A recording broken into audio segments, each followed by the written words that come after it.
ustedes les damos la más cordial bienvenida al curso internacional especializado Justicia Juvenil y Resiliencia. Bienvenidos a la sesión número 3 a todos los participantes que se encuentran en esta plataforma Zoom. Este curso de especialización aborda el enfoque de derechos y resiliencia como dos senderos en la comprensión de la justicia juvenil. Hasta el momento, hasta la fecha, hemos tenido 2 sesiones previas donde hemos abordado la justicia juvenil desde el enfoque de derechos, y hoy también vamos a abordar un tema desde esta vertiente. Este curso pues es una muestra del compromiso serio que se tiene con la justicia juvenil. Así que bienvenidos. Y sin más preámbulos, es un agrado para mí presentar a nuestro expositor del día de hoy, al doctor Bruno van der Maat, que desarrollará el tema Derecho a la Palabra desde el contexto peruano. Posteriormente a la exposición tendremos un espacio de preguntas y reflexiones. Entonces vamos a presentar al doctor Bruno van der Maat. Él es economista y teólogo con maestría en estudios de Europa Oriental en Bélgica y maestría en teología en Francia. Tiene certificación en altos estudios en justicia juvenil restaurativa. Es doctor en ciencias sociales, docente principal jubilado de la Universidad Católica de Santa María, donde enseñó teología, criminología, investigación y ciencias sociales, y donde se desempeñó como director académico de los programas de doctorado en la Escuela de Posgrado. Miembro del Comité Institucional de Ética de la Investigación de la Universidad Católica de Santa María, es miembro del Observatorio de Prisiones de Arequipa, de la Sociedad Internacional de Criminología, del Academic Council of the United Nations System, the American School of Oriental Research, y miembro del Consejo de Administración de la Oficina Internacional Católica de la Infancia, VICE. Ha sido voluntario en cárceles y centros juveniles en Francia y Perú por más de 25 años. Le damos la más cordial bienvenida, doctor Bruno van der Maat. Adelante con su ponencia, por favor. Muchas gracias, Laura. Un buen día, un saludo a todas y todos que están siguiendo este curso y que están sacrificando su sábado en la mañana por esta capacitación o esta formación. Me han pedido adelantar mi ponencia porque en principio estaba prevista para la próxima semana. Entonces he tenido que correr un poco.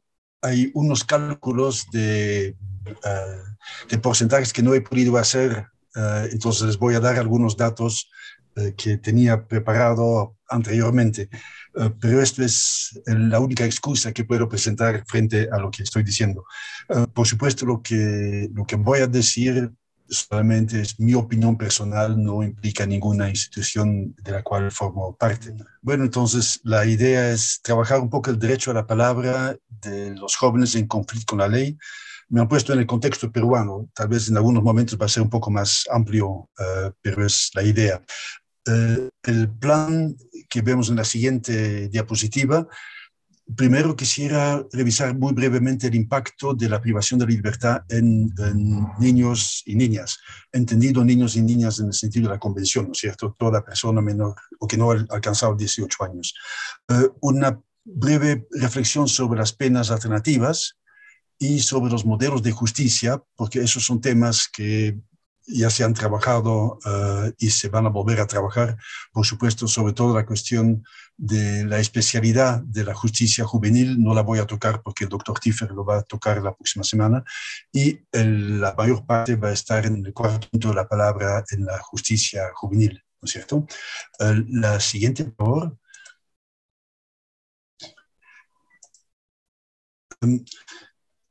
Una visión general, ¿no es cierto? No teníamos gran idea de cómo era la situación de los niños y niñas privados de libertad a nivel mundial hasta que Manfred Novak sacó su informe en el 2019, que hasta ahora es el único informe mundial tan representativo que él ha hecho como experto autónomo para Naciones Unidas, ¿no? Está el link ahí abajo, igualito si tipean informe global de los niños privados de libertad, tienen acceso, probablemente usted lo ha revisado, no sé si lo han leído, porque ese es un ladrillo de 800 páginas más. A partir de ahí quisiera sacar algunas ideas para introducir el tema, ¿no? La siguiente, por favor. Según el informe, había en 2019 algo más de 400.000 niños y niñas privados de libertad en centros de prisión o en establecimientos carcelarios, ¿no? Eso no incluye más de 1 millón que estaban en comisarías y no incluye como 3 millones más que estaban en campos de refugiados, que estaban en campos de migrantes, que estaban en instituciones para niños y niñas con alguna discapacidad o en algún asilo o albergues, ¿no? Entonces estamos hablando en total de más de 4 millones de niños y niñas que están privados de libertad. Un 10% de esto está en el sistema de justicia penal, ¿no? Juvenil penal. El informe recuerda en la siguiente diapositiva que la privación de la libertad para un niño significa la privación de la infancia, ¿no? No es normal que un niño esté privado de libertad, porque no es una situación adecuada, por supuesto, para ningún niño o niña, y según el meta-estudio que han hecho, la meta-investigación que han hecho, la detención en un centro privado de privación de libertad, como que de alguna forma, ¿no?, es nociva, es negativa para tanto la salud mental como física. Por eso la convención y antes ya otros acuerdos internacionales pedían que la privación de libertad para niños y niñas sea la última ratio. Pero todos sabemos que no es el caso, ¿no es cierto? Si hay más de 400.000, esto no es que era la última posibilidad para trabajar con ellos en estas circunstancias. La siguiente, por favor. El informe también plantea que el motivo de la cantidad tan enorme de niños y niñas privados de libertad es la falta de apoyo a las familias, a los cuidadores y las comunidades para una asistencia para el niño, ¿no es cierto? Una asistencia en educación, en salud, una asistencia económica, social, etcétera. Si arreglamos este problema, tendríamos mucho menos niños y niñas en el sistema. Y para esto quisiera ver la siguiente, me gusta la siguiente gráfica, que es la evolución de la privación de libertad de niños y niñas en Finlandia entre el 86 y el 2004, ¿no? 86 del siglo pasado. Estaban por 450 y en menos de 20 años bajaron a algo más de 50. ¿Cuál era el truco para bajar? Cambiaron la óptica. Era una decisión política de decir: los niños y niñas que están en conflicto con la ley ya no los vamos a considerar como un problema legal, como un problema penal, sino como un problema social. Entonces han cambiado, ya no han mandado a jueces, fiscales, abogados en estos casos de conflicto con la ley, sino han mandado trabajadores sociales, psicólogos, educadores, antropólogos, economistas, etcétera. Entonces han cambiado de rubro y entonces los jóvenes en conflicto con la ley, los que estaban en algún problema legal con la sociedad, los fueron considerando como casos sociales, ya no como casos penales. Y por supuesto eso ha bajado enormemente. Esto es una respuesta anterior a la conclusión del informe global de Naciones Unidas, que decía justamente: si hay tantos niños y niñas en el sistema es porque no reciben el apoyo, ni ellos, ni sus familias, ni sus comunidades. La siguiente, por favor. ¿Cuáles son las recomendaciones? ¿No? Estoy volando un poquito el informe, ya estamos en la última parte de este informe global. Habría que una prioridad a la justicia restaurativa, dice, a la derivación de procedimientos judiciales, ¿no? Entonces, a desjudicializar los casos y buscar soluciones no privativas de libertad. Entonces, tenemos ahí 3 pistas para seguir como una política de Estado, ¿no? Justicia restaurativa, desjudicializar y buscar una solución no privativa de libertad. La siguiente, por favor. ¿Cuál es la respuesta desde la academia? Es muy difícil decidir entre las 2 grandes escuelas. Una escuela que dice que los jóvenes necesitan en algún momento una mano dura y que encerrarlos, incluso en condiciones tipo bootcamp de Estados Unidos, encerrarlos en un sistema disciplinario, les ayuda después y evita que después reincidan. Por el otro lado, tenemos la otra escuela que dice al contrario, ¿no? Encerrarlos más bien agrava su situación y les da un estigma para toda la vida, el estilo de Goffman. Es bien difícil determinar cuál de las dos escuelas tiene la razón, porque podemos ver el impacto en los jóvenes en conflicto con la ley que han estado encerrados, que han tenido una privación de libertad, pero ¿qué grupo de control tenemos para compararlos? Porque tendríamos que tener un grupo de control que es similar en situación cultural, educacional, social, económica, familiar, etc. Hasta que encontré con este artículo que me parece fundamental, que en Inglaterra, este grupo, gran grupo de investigadores, hace 3 años ahora, encontraron una respuesta, me parece, metodológicamente impecable, porque dijeron, vamos a estudiar el caso de los jóvenes en conflicto con la ley que han estado privados de libertad, aunque sea una noche en una comisaría, o los que tienen un prontuario, etcétera, y los vamos a comparar con un grupo el grupo de control va a ser el gemelo. Han encontrado más de 600 parejas de gemelos, de los cuales uno había estado en contacto con la ley y el otro no. Entonces, ahí no había problema metodológico de que había diferencia en el grupo social, en la cultura, en la educación, etcétera, porque eran gemelos, así que hasta genéticamente eran similares. Y en este grupo, en esta comparación de estos 1.600 pares de gemelos, lo que han encontrado es que los dos, ¿no? La parte del gemelo, digamos, la mitad del gemelo que había estado en contacto con la ley, después, a mediano plazo, largo plazo todavía no ha podido hacerlo, pero a mediano plazo tiene una propensidad mayor de seguir problemas de conflictos sociales, de conflicto con la ley. Mientras que la otra mitad del gemelo que no había estado encerrado, por lo menos una noche en una comisaría, no había tenido mayores problemas. Entonces, esto me parece un buen estudio. Lo he pedido que lo pongan en el Moodle para que ustedes lo puedan revisar con calma. Me parece un buen estudio como para reafirmar que entrar a un joven es perjudicial para su futuro, para su vida posterior.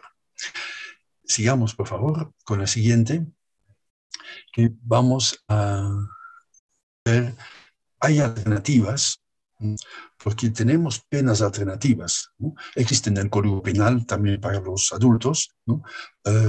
Penas que no son privativas de libertad y que por lo tanto las llamamos alternativas.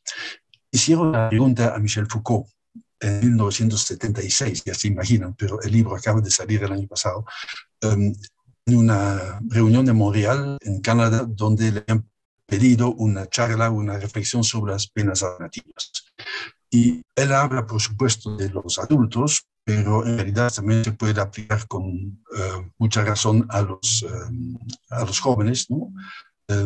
Que decía alternativas de represión. En realidad esto no tiene nada de alternativa.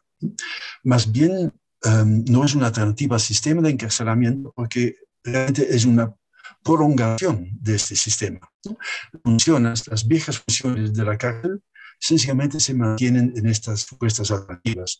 Son variaciones sobre un mismo tema, que es la penalidad de la detención, ¿no? Son formas de repetición de la prisión, formas de difusión de la prisión más allá de las cárceles y no formas que se suponen podrían reemplazarla. Y entonces uno se puede preguntar, sí, pero ¿hasta qué punto tiene razón? ¿No? Lo he tratado de aplicar al sistema de justicia juvenil. Y en la siguiente vemos la evolución de los jóvenes en conflicto con la ley que han estado en un sistema abierto, en el cerrado y el total, ¿no? Abajo, en el azul, está el sistema abierto que empezó con el RIMAC, me parece, ¿no? Con los SOAs. Después va aumentando porque se va variando el servicio del SOA y actualmente hay 27, algo así, ¿no es cierto? Entonces vemos desde el 97 hasta 2015 que hay que duplica casi la cantidad de jóvenes en conflicto con la ley que no son encerrados, no tienen una medida socioeducativa que implica una privación de libertad, sino que son tratados en los SOAS en un sistema abierto. El anaranjado es la evolución de los jóvenes en sistema cerrado, ¿no? De 1800 a algo más de 4 minutos, más que duplicado, y el plomo ahí es el total, ¿no? Pasamos de 2.400 a 6.000 en algo menos de 20 años. ¿Qué nos muestra esta gráfica? En primer lugar, una constatación.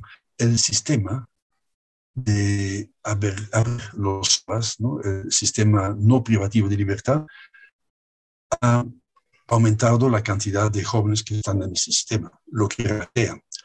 Pero este sistema no ha disminuido, al contrario, los chicos que están en el sistema cerrado.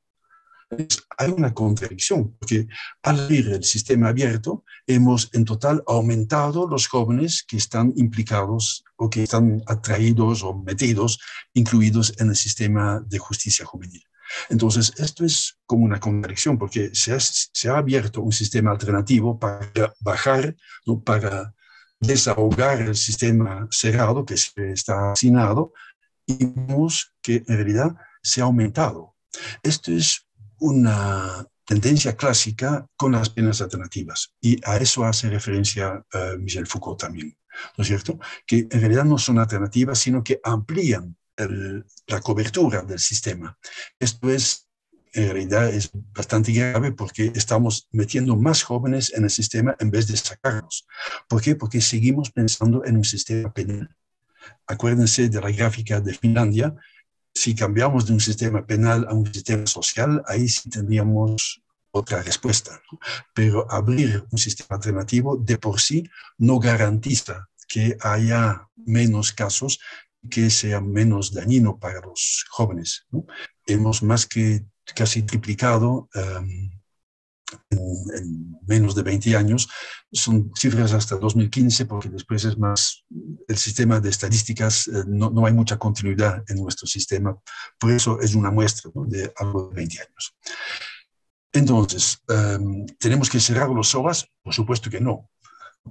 Lo que tenemos que tratar de hacer es judicializar y, claro, pensar en el sistema de justicia restaurativa. Por ejemplo, los pilotos que tiene el Ministerio Público de hace años, ¿no? Que empezaron con Terre des Hommes.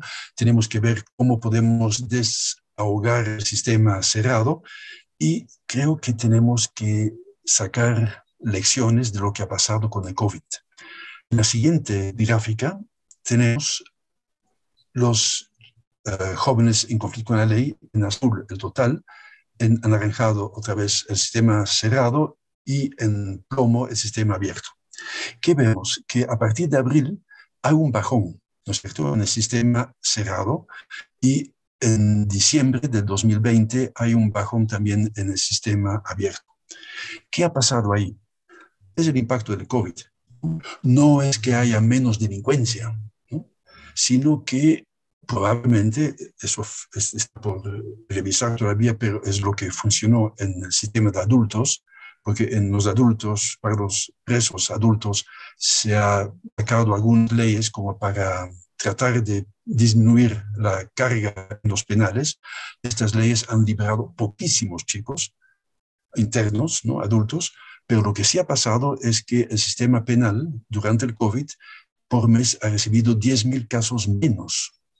Entonces, ¿por qué? Porque los jueces ya no mandaban tan fácilmente una prisión preventiva, por ejemplo, o no encerraban fácilmente, ¿no? Lo mismo me parece ha pasado en el sistema de la justicia juvenil en el Perú, donde a partir de abril los jueces han dicho, oiga, este caso tal vez no es suficientemente grave como para mandarlo a unos centros juveniles que están hacinados, que hay un COVID, hay una disminución del personal, etcétera. Así que tratemos de buscar otra forma. Lo mismo pasó a partir de diciembre en el año 2020 también, y entonces vemos un bajón en los dos, ¿no? En total hemos pasado de casi 4.000 a menos de 3.000, ¿no? Es decir, es una disminución considerable. Si vemos los porcentajes, la cosa es todavía más impactante. En la siguiente, he tratado de calcular el impacto del COVID en el encierro o en la participación en el sistema abierto. En la primera fila, después de los títulos, he comparado los chicos y las chicas que estaban en el sistema en diciembre y los he comparado con enero de 2020. En enero no había COVID, en diciembre estamos en pleno. En el sistema cerrado, en diciembre de 2020 había 72% de lo que había en enero. Había bajado 28 puntos. Y en el sistema abierto había 83. ¿No? Ahí el bajón ha demorado un poco más. Después tienen los detalles para mujeres y hombres, eso no me interesa en este momento. Si comparamos 2021 con el 2020, es decir, diciembre de 2021 con enero de 2020, en el sistema cerrado había en diciembre del 2021 78% de lo que había 2 años antes, en enero del 2020. En el sistema cerrado y 61% en el sistema abierto. Es decir, hubo un bajón bastante importante. Después he tratado, para ver realmente lo máximo que se ha hecho, he comparado la ocupación máxima en los 2 años y la he comparado con la ocupación mínima en estos 2 años. En el sistema cerrado hay una diferencia del 30%, y en el sistema abierto una diferencia del 45%. Es decir, durante estos 2 años, con el COVID, la policía, los fiscales, los jueces han considerado que la cosa tal vez no era tan trágica como para mandarlos al sistema cerrado o incluso a los SOAS, y entonces han dado las cifras. No es que los jóvenes por el COVID se han vuelto menos criminales, no es esto, no es que haya menos conflicto con la ley, sino que la reacción ha sido distinta. Podemos aprender de esta situación porque nos conviene que los centros cerrados estén con medios como para poder dar una mejor atención, y nos conviene también que en los SOAS haya menos chicos para dar una mejor atención con los recursos que tenemos. Esto es una decisión política, no ha cambiado la ley, sino ha cambiado el contexto. Hace varios años, casi más de 15 años, en el 2008 se acuerdan que hubo una crisis financiera mundial que, entre otros, tocó bastante, con mucha fuerza a España. Un colega en Cataluña después hizo un pequeño estudio y vio que en el 2008-2009 la cantidad de chicos en conflicto con la ley que habían sido encerrados había bajado tremendamente. Pero no era por una decisión, por una nueva ley, sino sencillamente porque el Estado se había dado cuenta que ya no tenían los ingresos, los presupuestos disponibles, y por lo tanto ya no encerraban tan fácilmente a los chicos. Entonces, lo que hay detrás de eso es una lógica más de política. No es tal vez una lógica muy pensada, con muchos argumentos filosóficos, pero el impacto sí es medible, y este impacto, como hemos tenido con el COVID, también podemos ver, a ver si mantenemos el mismo esfuerzo de no aumentar otra vez la cantidad de chicos que están en conflicto con la ley en nuestros centros cerrados. Entonces, si pensamos otra vez en la cuestión de las alternativas, podemos preguntarnos con la siguiente diapositiva, en términos de lo que Michel Foucault nos decía, que las alternativas no son alternativas, tenemos que pensar una alternativa al encarcelamiento o más bien una alternativa al modo de ejercer la justicia. Entonces, ¿cuál es nuestra opción? Todo depende, por supuesto, de lo que entendemos por justicia. Para muchos, y para mis estudiantes también, la justicia, ser justo era aplicar la ley, ¿no? Disculpen, pero las leyes no son tan buenas como para decir que las leyes son justas, ¿no? En la siguiente hay un adagio de los romanos, ¿no? Summum ius, summum injuria, ¿no es cierto? Es decir, si pensamos que la ley lo va a solucionar todo, claro, porque hasta los romanos se habían encontrado que si llevamos todo a la ley, a lo máximo de la ley, estamos también en el culmen de justicia.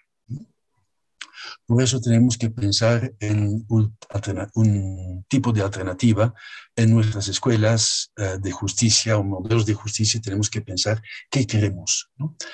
Aplicándolo a la justicia juvenil, en la siguiente diapositiva, tenemos ahí cuál es el propósito de nuestra justicia. En este caso juvenil, pero podríamos ampliar en todo tipo de justicia. ¿Queremos venganza, como muchas veces está aplicado, o queremos educación? ¿Queremos aplicar una pena o queremos buscar reparación? ¿Queremos castigar, ¿no? Vigilar y castigar, ¿se acuerdan de Foucault? ¿O queremos socializar? Acuérdense de las 3 Res del Código de Ejecución Penal, ¿no? En sí, la privación de libertad es para resocializar, educar y reintegrar a la sociedad. A veces para personas o jóvenes que nunca han sido socializados, que no han tenido oportunidad de educación o de integración en la sociedad. Nuestro propósito es que nos mirar al pasado, ¿no? ¿Qué es lo que pasó? ¿No? ¿Qué has hecho tú? Mira lo que has hecho, ¿no? O queremos pensar más bien el futuro. ¿Cómo podemos volver a una cierta armonía social? ¿Cómo podemos reintegrar al joven o a la joven y a la víctima también a la comunidad? ¿Queremos retribuir, ¿no?, en nuestra justicia retributiva, o queremos restaurar las relaciones sociales que han sido rotas, ¿no? Queremos retribuir según lo que dice el código. Has hecho tal cosa y el artículo tal dice que eso es un acto penible, por lo tanto te toca una pena de tal. O queremos restaurar las relaciones y no quedarnos solamente con la aplicación de la ley. Y la última parte, algunos van a pagar el Zoom, pero queremos dejar la justicia juvenil en manos de los especialistas jurídicos, es decir, todos ustedes que están mirando, del Ministerio Público, de los jueces y los abogados, ¿sí? O queremos involucrarlo y dejar también un mayor rol a los protagonistas que realmente importan: la víctima, el victimario y la comunidad. En la siguiente, un pequeño recuerdo de lo que son estos dos modelos de justicia: una justicia retributiva, que es de suma cero, es decir, lo que uno gana lo pierde el otro. En el proceso hay un ganador y un perdedor, y hay una multa o algún tipo de compensación que tiene que pagar uno al otro. Es suma. Un sistema que acusa: tú has hecho la cosa, que divide: tú eres el bueno y tú eres el malo, y tú tienes la culpa y tú eres el santo, que da una pena y que está fijado en el pasado. Mientras que una justicia más restaurativa no busca la venganza social, no busca estigmatizar, sino busca la paz social. Por lo tanto, busca una suma positiva donde todos seguimos ganando. También la víctima, también el victimario y también la comunidad, donde más bien de acusar se busca entender qué pasó y sobre todo por qué pasó, que trata de reconciliar desde oponer, que trata de responsabilizar, ¿no?, y que trata de reparar o de restaurar. Esas son las 3 Res, no del Código de Ejecución Penal, sino las 3 Res de la justicia restaurativa: reconciliar, responsabilizar, reparar o restaurar. Y es un sistema que mira hacia el futuro. ¿Qué implica esto? En la siguiente vemos una aplicación de ahí. Gracias. Es una justicia, por un lado, donde los protagonistas son el juez, fiscal y los abogados, o una justicia donde hay donde se trata de buscar una solución entre la víctima, victimario y la comunidad. Ojo, no estoy diciendo que hay que quitarle el trabajo a todos ustedes, no es que se van a quedar sin chamba, no. Pero ya no van a tener, ustedes lo que van a tener que hacer es garantizar un debido proceso, que ninguno de los 3 protagonistas tenga un poder tal que al final va a desequilibrar las relaciones. Pero la decisión final de cómo se va a reparar, cómo se va a restaurar la confianza, cómo se va a manejar el asunto, esto estaría en manos de estos 3 protagonistas, que son la víctima, el victimario y la comunidad. En la siguiente vamos a recordar rápidamente algunas cosas de la justicia restaurativa, ¿no? La primera mención parece que es del 77, entonces ya estamos con bastante tiempo, y 20 años en un artículo en Criminal Justice, ¿no? 20 años más tarde hay una importante declaración, la declaración de Lovaina, sobre la conveniencia de promover un acercamiento restaurativo al delito juvenil, y tenemos una resolución administrativa del Poder Judicial, ¿no? De la Comisión Ejecutiva, que plantea que deberíamos dar prioridad a los mecanismos de la justicia restaurativa, ¿no? Pero, ¿qué implica esta justicia restaurativa? Implica un cambio, ¿no? Algunos se acuerdan de Nielsen, que sacó hace mucho tiempo, de cambiar de lentes, ¿no es cierto?, cambiar de visión. Tenemos que cambiar de nuestra fijación en la ley, ¿no?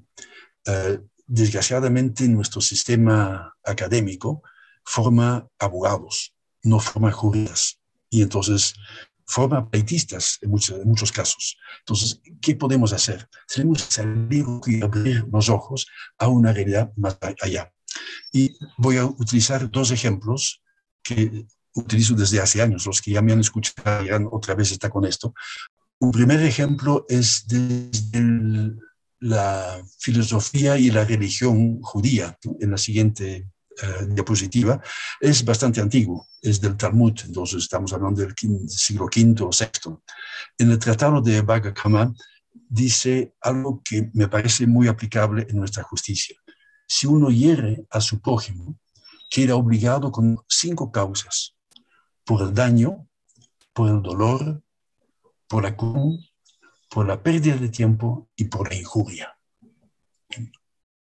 Nuestro sistema penal no toma todo esto en cuenta, ¿no es cierto? Ni siquiera toma esto en cuenta, sino dice cuál es el artículo que se aplica a este delito y cuál es la pena que debemos dar. Después, si uno quiere una reparación civil, como que sería más o menos lo que plantea acá, bueno, es otro proceso, ¿no? Es decir, nuestra justicia divide las cosas. En este caso, en términos, digamos, en una cultura judía, hay que reparar el daño, ¿no? Estamos en justicia reparadora, restaurativa, pero no solamente el daño material, también el dolor, ¿no? El dolor que no es el dolor físico, sino es el sufrimiento, ¿no es cierto? La curación, ¿no? Curar la herida si hay un daño físico. Hay que compensar la pérdida del tiempo. Y hay que compensar la injuria. Y esto, dice el comentario a este texto, es lo más difícil, porque esto implica que la víctima perdone al victimario. Y eso no siempre es posible. Pero con esto se puede cerrar el ciclo. Esto se puede decir, ok, pasó algo malo, pero lo hemos tratado de recuperar y hemos tratado de restaurar la situación, hemos llegado incluso hasta el perdón. La justicia, el modelo de justicia que tenemos en la cabeza, tenemos que adecuarlo. He encontrado una definición de justicia que para mí es la más emocionante, la más profunda, que siempre la utilizo desde hace 20 años que la encontré. La encontré en una tumba de un juez egipcio, un juez faraónico.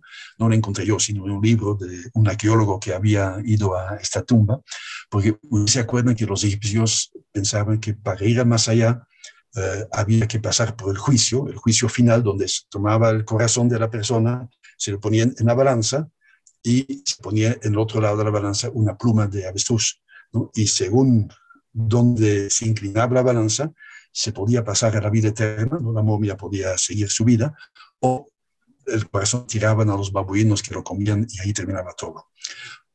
Como esto era un momento muy traumatizante, muy traumático, tenían en sus tumbas el texto que tenían que recitar, ¿no? Porque claro, iban a estar con tan impresión en este momento de juicio que se iban a perder la memoria, y por lo tanto escribían en su tumba, hacían escribir las fórmulas que tenían que decir a los dioses. No he robado, no he matado, he sido buena gente, etc. Y en una tumba que encontré al inicio, pero después encontré el mismo texto en un par de tumbas más, había un texto específico para los jueces. que lo tenemos en la siguiente diapositiva. Y este texto, lo que tenía que recitar, decía, juzgado según la Ma'at, ¿no?, la diosa de la equidad, que es la diosa que ven a la derecha con la pluma de avestruz en la cabeza, ¿no?, está en la ONU, en los corredores de la ONU en Ginebra, ¿no?, de tal forma que ambas partes salieron del juzgado con el corazón apaciguado. Esto para mí es justicia, ¿no? Un juez puede llegar a su casa en la noche y decir, he juzgado de tal forma que ambas partes salieron del juzgado con el corazón apaciguado, ha hecho un buen trabajo. Me temo que en la mayoría de los casos actualmente no estamos con esta visión de la justicia, ¿no?, porque tratamos de buscar quién tiene la razón, quién gana, quién pierde, ¿no? Pero esto es otro tipo de mirar las cosas, es decir, cómo podemos llegar a un acuerdo, cómo podemos llegar, porque lo que pasó no cayó de lo. Hay razones por las cuales esto pasó, ¿no?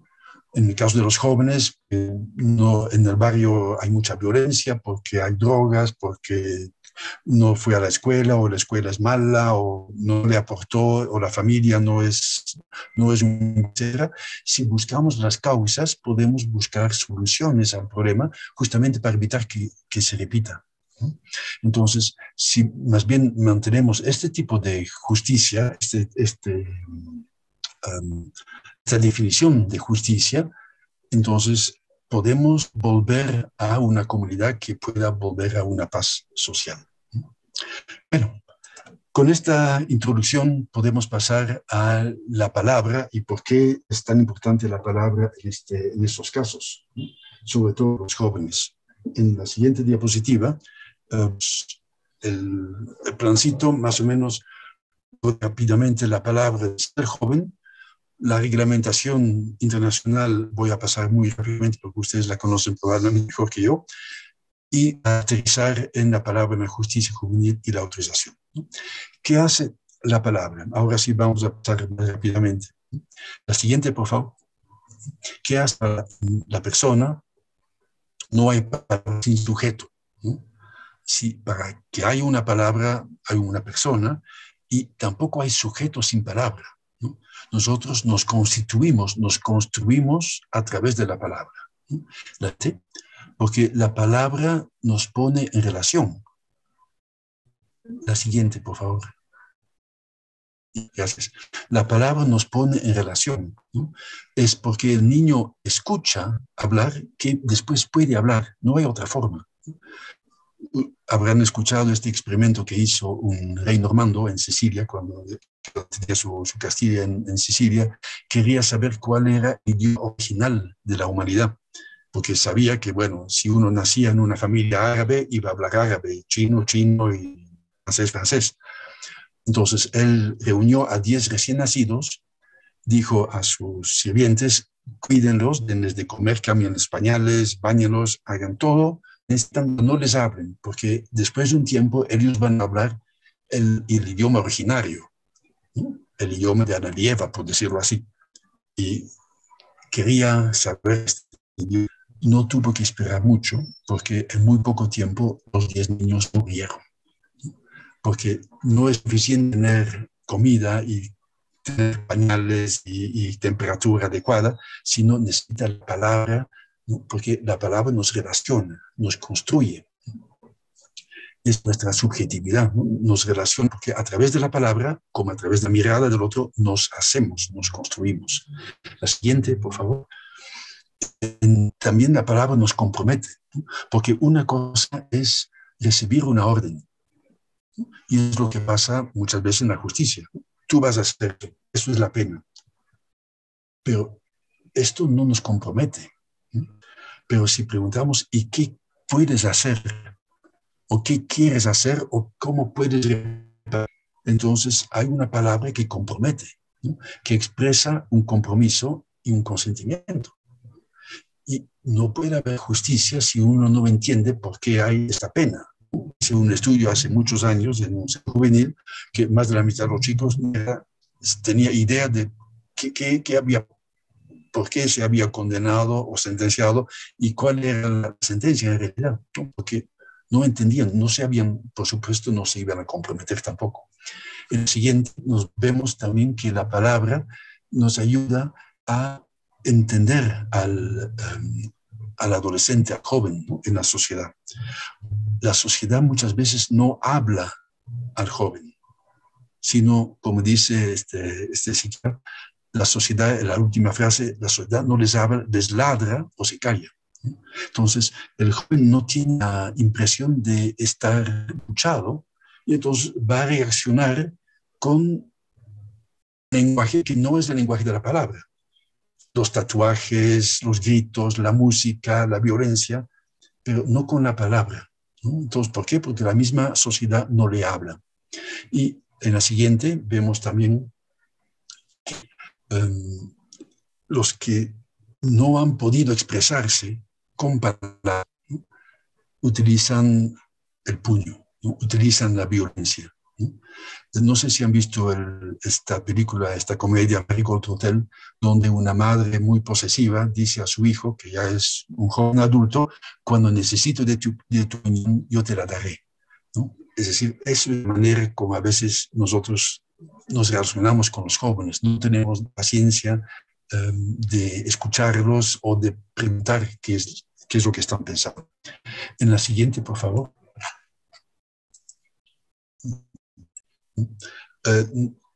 Infancia, ¿no? Los infantes son los que no hablan, ¿no? In es un privativo, entonces fari es hablar. Los que no hablan son infantes y muchas veces consideramos a los jóvenes como infantes, ¿no?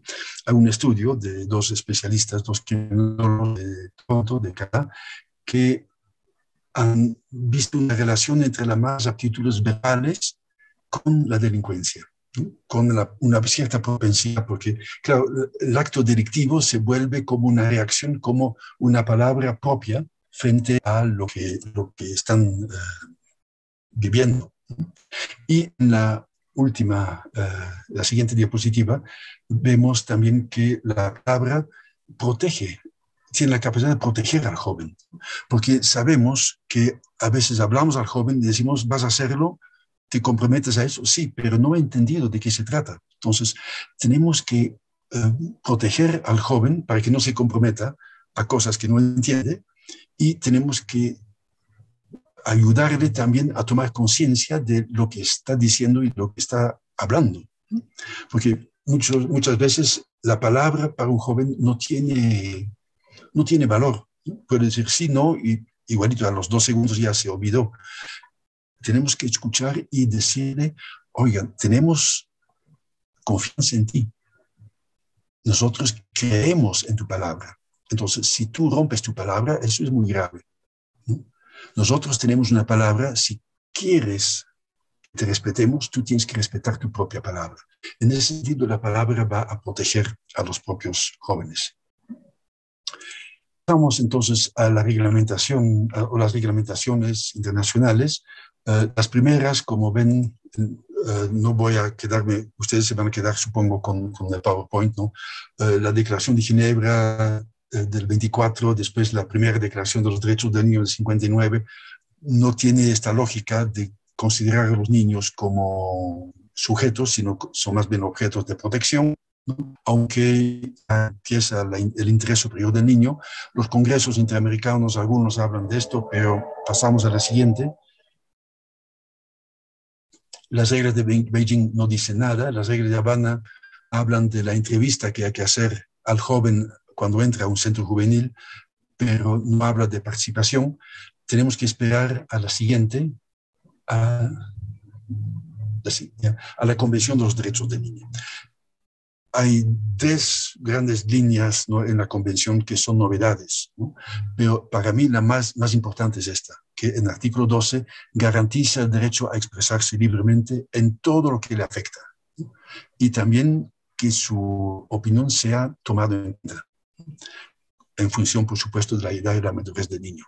Esto es importantísimo, porque eso hace que los niños, es decir, los jóvenes menores de 18 años, no solamente tienen el derecho a hablar, porque eso es un derecho universal de la Declaración Universal del 48, sino que tiene el derecho de expresarse y de ser escuchado.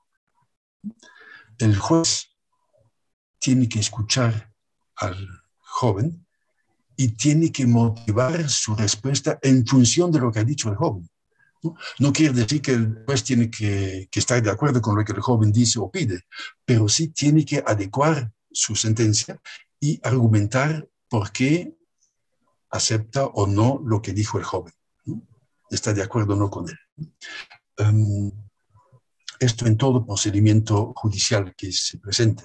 Entonces, esto es importante porque esto nos implica y nos compromete a todos, desde la policía hasta el Ministerio Público, hasta los jueces, todos los magistrados, pero también, por supuesto, los que después van a hacer el seguimiento en la medida socioeducativa que se va a dar.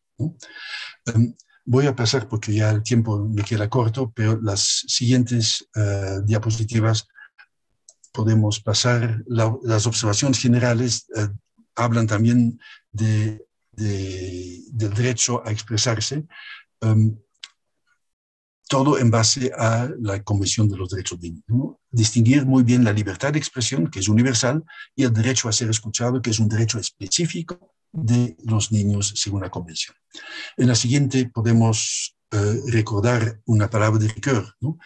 Él, cuando habla de justicia, dice, no habría que decir, por lo menos idealmente, que la sanción habrá conseguido su fin, ¿no? Habrá cumplido su finalidad, si la pena ha sido tal vez no aceptada, pero por lo menos entendida por el que la recibe. ¿Cuántos jóvenes están en nuestro sistema que en realidad no han entendido de qué se trata y cuál es el problema, ¿no? Y esto solamente se puede lograr a través de la palabra, ¿no? Las reglas de Tokio recuerdan que hay que considerar, ¿no?, las necesidades de rehabilitación del delincuente, ¿no?, en este caso el joven, la protección de la sociedad y los intereses de la víctima. Esos son, por lo tanto, los tres protagonistas, ¿no?, el delincuente, la sociedad y la víctima, que tienen voz y voto. No pueden ser meros objetos de la justicia, tienen que ser sujetos de esta justicia restaurativa, en este proceso restaurativo. Y solo pueden ser sujetos si tienen palabra, si se les da la oportunidad de hablar, ¿no?, si les da la palabra. La siguiente, por favor.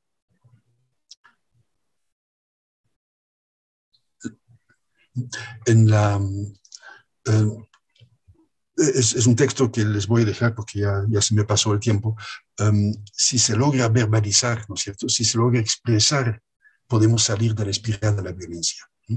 Un acto de conflicto con la ley siempre es un acto de violación de las relaciones sociales, ¿no?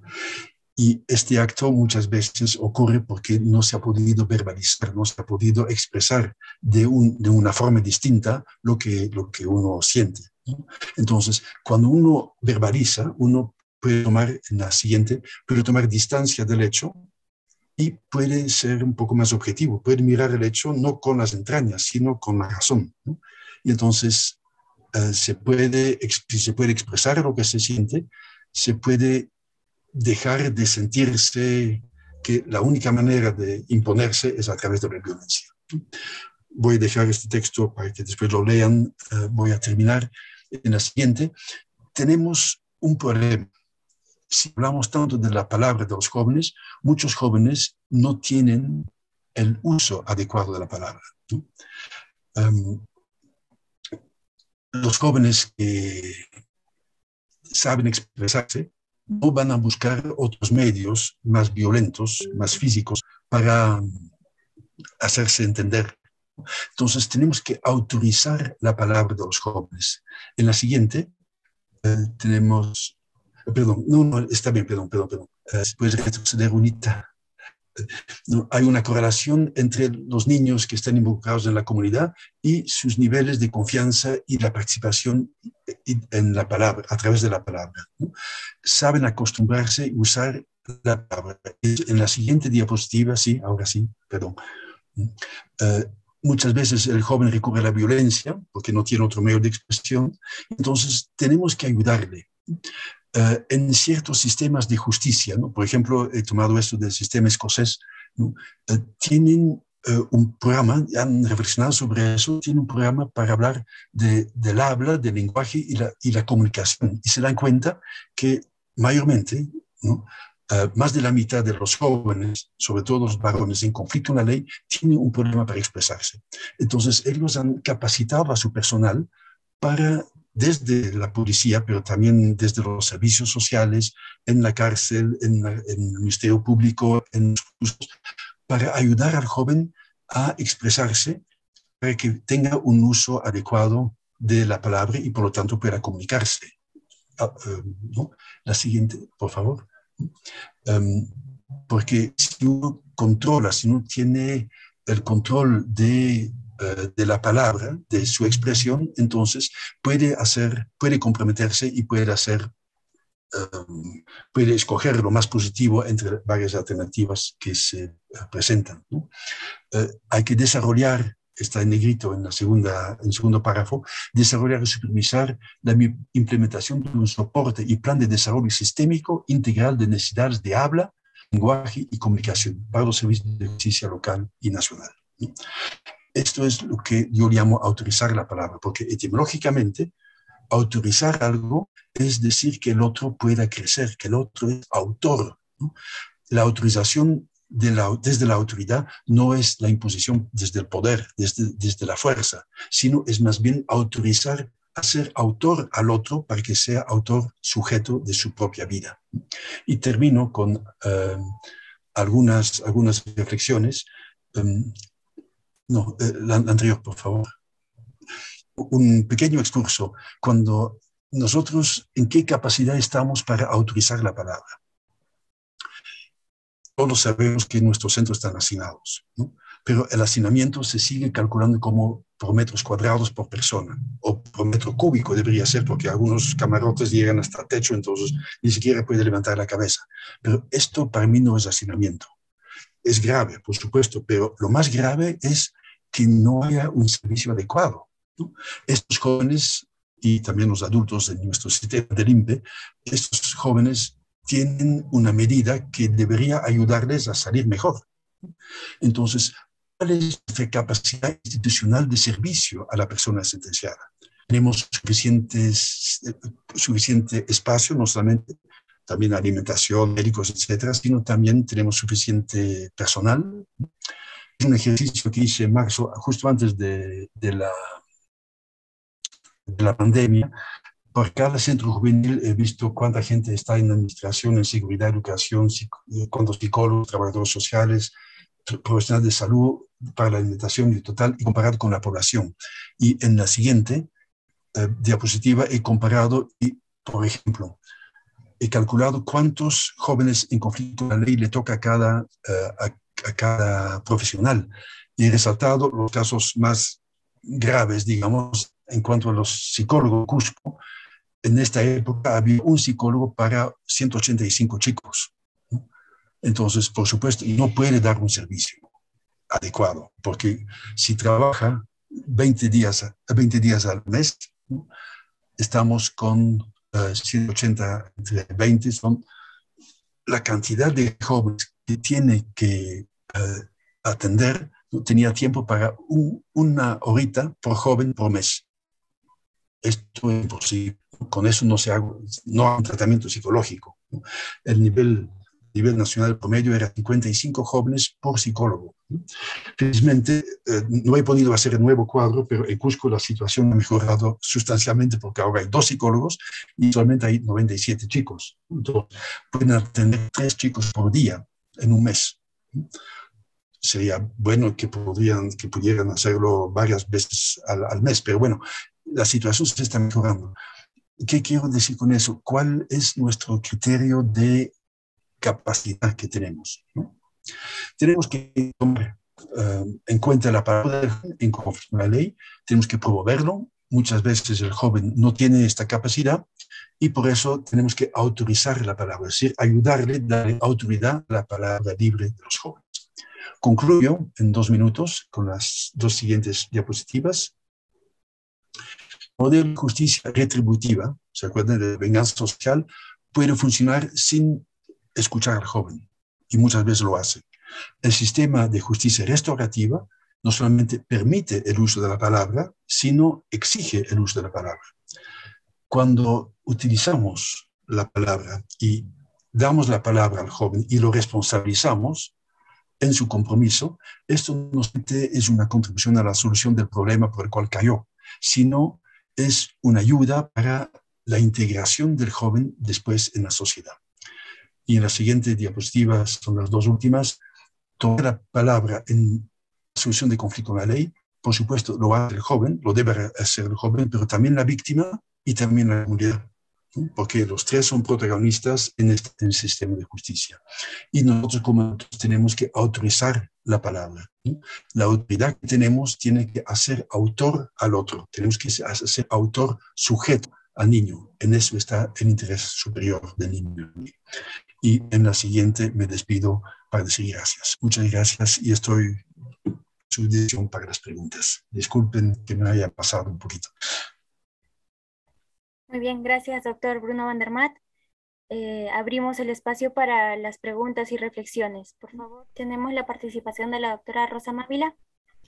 Adelante, por favor, doctora Rosa. Buenos días a todos y a todas, y por supuesto también al ponente. A mí me ha parecido bien importante algunas preguntas que solo sugieren y que a mi juicio hay que pasar a enfrentarlas, ¿no? Por ejemplo, esta de si las alternativas al encarcelamiento deben pensarse en la filosofía de aplicación de la norma o más bien implica una seria reflexión y conceptualización sobre el modelo de justicia penal que se aplica al adolescente. Porque el problema que hay en el proceso de evaluación de la normatividad reformista en derecho penal del adolescente y del sistema procesal es un poco, más allá de la buena fe, el riesgo de quedarse en el paradigma de que se trata de modificar la norma, básicamente asumiendo que automáticamente la norma va a tener una incidencia positiva en el contexto, en el sistema de justicia, pero también en general en la realidad del tratamiento interno y post-encierro, e incluso en el tratamiento abierto. Entonces, yo quisiera ver o inducir a pensar estas reflexiones sobre la justicia juvenil vinculado no solo al modelo de justicia penal, al sistema de penas alternativo, sino a las políticas públicas orientadas desde el Estado a los jóvenes y cómo esas se subsumen con lo que sería la política criminal del Estado. Porque la ley es la ley, pues todavía, desde la comprensión positivista, pero también desde la comprensión alternativa, en el sentido de que en el sobredimensionamiento del peso de lo normativo, tal vez no hay una comprensión de la necesidad de una verdadera política pública que haga viable incluso la norma reformista, porque si no, una excelente norma reformista se puede convertir en un saludo a la bandera. Por ejemplo, no sé cómo referirme al ponente, señor, amigo. No, eso es lo mejor. Bueno, mire Bruno, disculpe que lo tutee, ¿no? Por ejemplo, cuando queremos aplicar justicia restaurativa desde fuera, yo quisiera que los fiscales participaran en esto, porque de repente yo me he quedado en una visión antigua de los esfuerzos de aplicación de justicia restaurativa. Cuando un fiscal con buena fe quiere introducir al joven en alternativas laborales o coordinar con la municipalidad o incluso con la empresa en el entorno local, hay un clima, hay un contexto, hay una mentalidad que no favorece esa inserción laboral restaurativa. Entonces, un modelo inclusivo, productivo, comunitario, se bloquea, pues, y entonces la justicia restaurativa empieza a ser un paradigma normativo y no un paradigma de política integral de acceso a los derechos constitucionales básicos del joven que sale de la esfera del sistema penal juvenil. O incluso en el joven en el encierro. A mí me ha gustado, con Alessandro Barata, oiga Bruno, discutíamos qué adjetivos le poníamos alternativos a la rehabilitación, reinserción, reeducación, ¿no? Porque con Lola Niyar sabíamos que vamos a reinsertar en el modelo de injusticia, por decir una sola palabra, en el que los jóvenes viven. Y por eso me ha gustado esos adjetivos de reconciliar y de otorgar responsabilidad. El día de ayer en Pronacef, Bruno, habló, aunque hubieron algunos problemas técnicos, Alejandro Kusianovich, del que seguramente usted tiene algún conocimiento.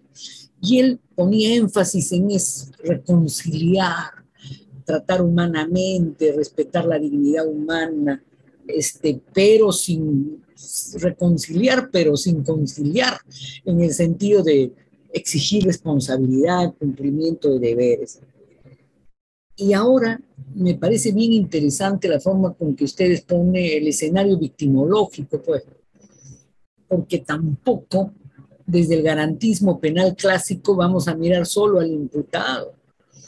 Ahora que incluso tenemos delincuencia juvenil ya de alta lesividad, tenemos que pensar en modelos de tratamiento que, hablando con ellos, dándoles toda la palabra, los hagan asumir lo que han hecho pues respecto de la víctima, ¿no es cierto? Para que la víctima también salga del juzgado del tratamiento con el corazón apaciguado. Ya que usted habla de modelos victimológicos, yo quisiera saber, por ahí va mi pregunta, si conoce algunas experiencias de trato directo, imputado-víctima, por ejemplo, en delitos sexuales, con la mediación de trabajadores sociales, maestros.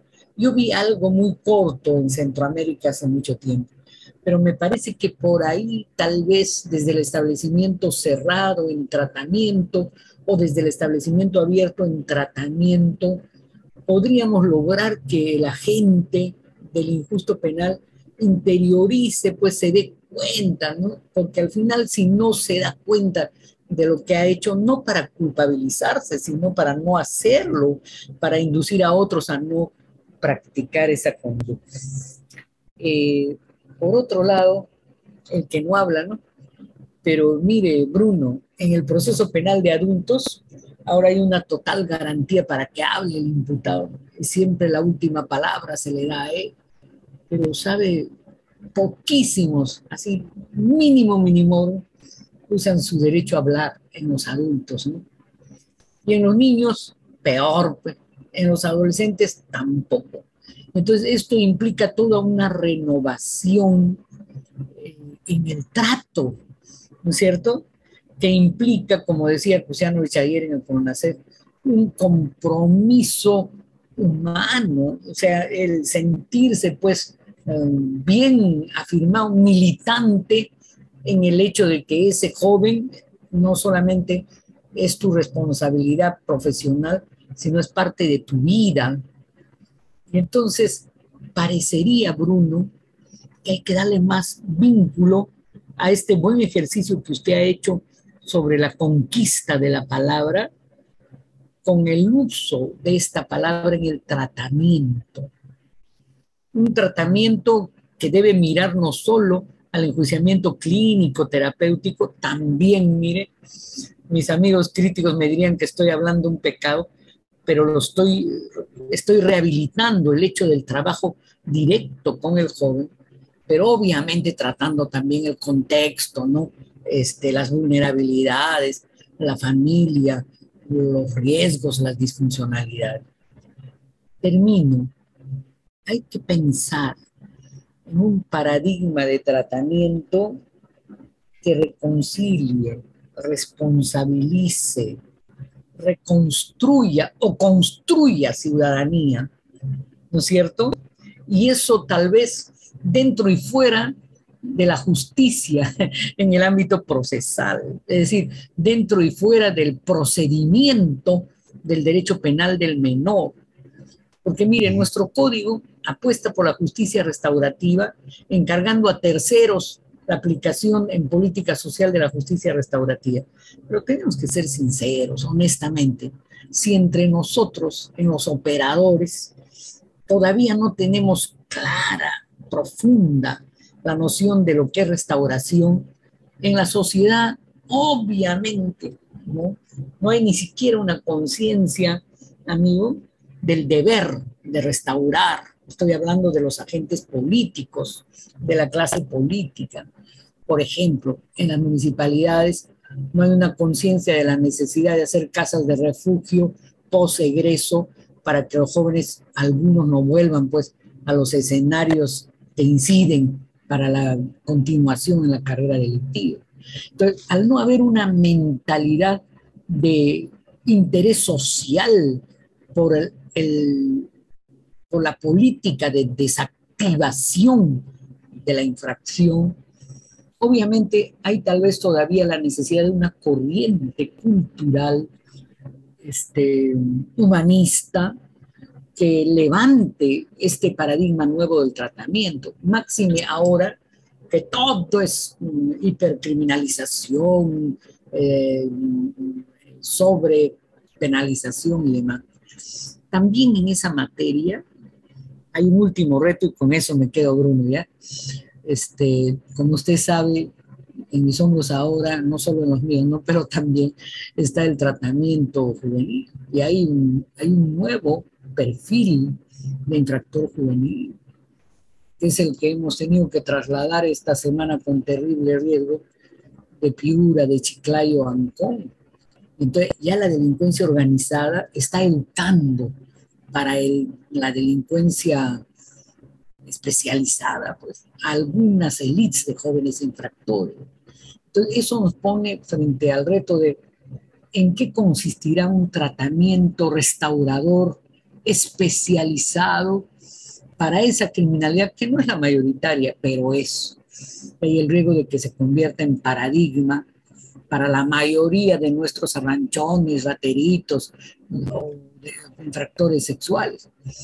Entonces, hay tal vez en esa materia, dentro y fuera de la justicia penal, la reflexión de un modelo de restauración y de paradigmas de tratamiento que seguramente deberían implicar una exigencia de políticas públicas al Estado y también a quienes ejercen gobierno para que hagan algún nivel, aunque sea mínimo, de política pública en materia de tratamiento. Discúlpeme el rollo largo, Bruno, pero su ponencia ha sido interesante, pues, o sea, da ganas de hablar. Pido disculpas a los demás participantes. Gracias, Rosa, por esas palabras. Gracias por las reflexiones y creo que estamos en la misma línea, ¿no? Con la doctora Rosa y con Alejandro también, que habla mucho de, bueno, es que lanzó la idea del protagonista del niño, ¿no es cierto? Mientras la gente utilizaba al niño o lo veía como un objeto para la educación, etc., Alejandro Kusianović desde hace 30 años se está peleando para reconocer a los niños como estos, ¿no? Es evidente, no es suficiente cambiar, ¿no? Porque tenemos una idea que es la solución para todo, pero la sociedad no funciona porque tenemos ley. La sociedad funciona cuando estamos de acuerdo en vivir juntos, ¿no? La ley es una expresión muchas veces de nuestra incapacidad, de nuestra falta de sentido social, ¿no? Que necesitamos una ley para que digan en cada ómnibus debe haber 2 asientos para la gente que necesita. Oiga, eso no es una buena ley. Esto es ley que refleja un mal en la sociedad, porque somos capaces por cortesía, por sentido social, de dejar nuestro asiento una mamá embarazada, ¿no? Entonces, las leyes estamos sobre legalizados, pero pensamos, y creo que ahí los legisladores tienen una responsabilidad, piensan que lanzando leyes van a arreglar la situación y no es el caso, ¿no? Eso es politiquería barata, ¿no? Porque no solamente las leyes no solucionan el problema, pero además hacen la ley, pero no dan los recursos, ¿no? Y en cuanto a las leyes para los jóvenes, están siempre con la idea de hay que penar, ¿no es cierto? Hay que aumentar las penas, ¿no? La pena máxima ahora son 6 años. Dios mío, pero ¿quién ha pensado esto? Un chico que comete algún delito a los 17 va a estar, bueno, termina en Ancón hasta, ¿no? Las leyes que penan las cosas, no, que dicen que hay que pagar, además son contradictorias, ¿no? Porque nuestro sistema de justicia, nuestros códigos dicen a los victimarios, dicen, bueno, tú has cometido algún delito, algún ilícito, bueno, vas a pagar y una vez que has pagado estamos bien, ¿no? Pero la sociedad no cumple con su parte, porque como bien decía Rosa, salen los chicos y claro, tienen un prontuario, no encuentran trabajo, saben que han estado en Maranguita o lo que sea. Entonces, la sociedad no cumple con su acuerdo, con el contrato, porque el chico ha pagado, supuestamente, pero no es borrón y cuenta nueva, ¿no? Además, ante la ley no todos somos iguales.